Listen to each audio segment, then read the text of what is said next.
When everything is falling apart, when your wife won't talk, when the kids feel the tension, when you've tried everything and nothing works, that's when leadership matters the most. But here's the problem. Most men try to lead from fear, not from strength. And that's why it gets worse. Today, I'm going to show you how to lead when it feels like the walls are closing in. Not by doing more, but by doing it differently. Let me tell you what's really happening right now.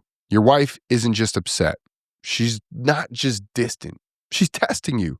Not because she wants to hurt you, but because she needs to know if you can hold the weight, if you can stay calm when she's cold, if you can lead when she's pulling away, if you can stay steady when everything feels unstable. Imagine this. You walk in the door after a long day. She barely looks at you. The kids are tense. The silence is thick. And you try to connect. She shuts you down. And in that moment, you have two choices. You react from fear or you lead from strength. Most men fail this test, not because they don't care, but because they don't understand what the test is. They think it's about words, about apologies, about proving they've changed. But it's not. It's about presence. It's about consistency. It's about whether you can hold yourself center when her center is shaking. And if you can't, she'll pull further away. Not to punish you, but because she doesn't feel safe. So let's talk about what not to do. Because this is where most men absolutely 100% blow it. Mistake number one, leading from reaction instead of intention. When she says something cold, she shuts down, or when she rolls her eyes and walks away, you react, defend, explain, you chase. And every time you do that, you prove you're not leading, you're surviving. I had a client, let's call him Roger. High-level entrepreneur, had a multi-million-dollar company. It was a tech company, right? But at home, he was a reactor. Every time his wife pulled away, he panicked. He apologized, explained, tried to fix it with words, and she just got colder. Why? Because she didn't need more words.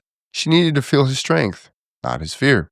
Mistake number two is trying to talk your way back into trust. Trust doesn't come from talking. It comes from tracking consistent actions over time. Your word means nothing until it's backed up by repetition. You rebuild trust through micro moments. How you listen, how you respond, not react. How you show self-control when she's testing your limits.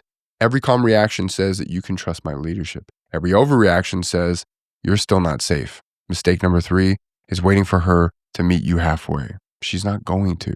Not yet, at least. Because right now she's watching. She's waiting to see if this version of you is real or if she's just faking it until she comes back.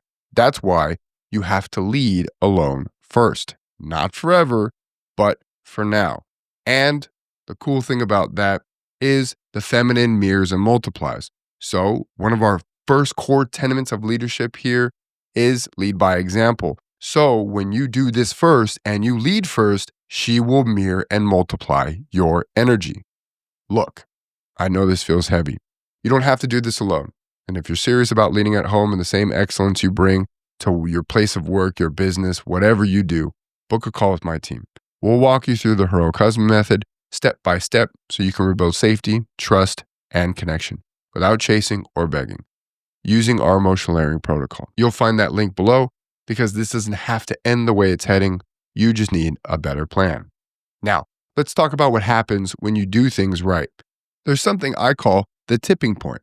It's when trust rebuilds, and it doesn't happen in a straight line. It's really flat, flat, flat, gradual, gradual, gradual, and then suddenly everything changes all at once. It's the tipping point that tips things over. We had a client, we'll name him Jacob. His wife didn't speak with him for 6 weeks. 6 weeks. He did the work. He followed every action step we gave him. He stayed calm when she was cold. He led when she tested him. And then one day she texted him and said, I don't know what's been changing, but I've been hearing about it. I could see it and I can feel it. That is the tipping point moment. And it comes to the men who refuse to quit when it feels hopeless. You think you're not moving, but she's quietly observing every day your tone, your patience, your energy. And when she finally realizes you're not reacting the way you used to, when she feels your calm instead of your chaos, that's when hope returns. And here's the thing. Most men quit right before the shift. They give up in the flat parts. They give up when it's hard, right before the tipping point. And that's why they lose. So let's talk about trust, because that's what everything comes down to. When she says, I don't trust you, she's not talking about the past anymore. She's talking about your future pattern. She's saying, I've seen who you've been. I need to see who you will be when I stop believing in you. Most men try to talk their way back into trust.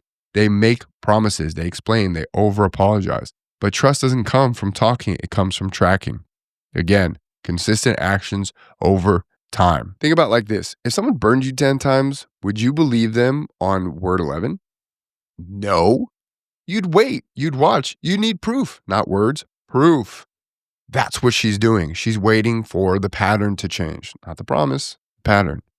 You build trust through micro moments, how you listen when she's frustrated, how you respond when she's cold, how you show self-control when she's testing your limits. Every calm reaction says that you can trust my leadership. Every overreaction says you're still not safe.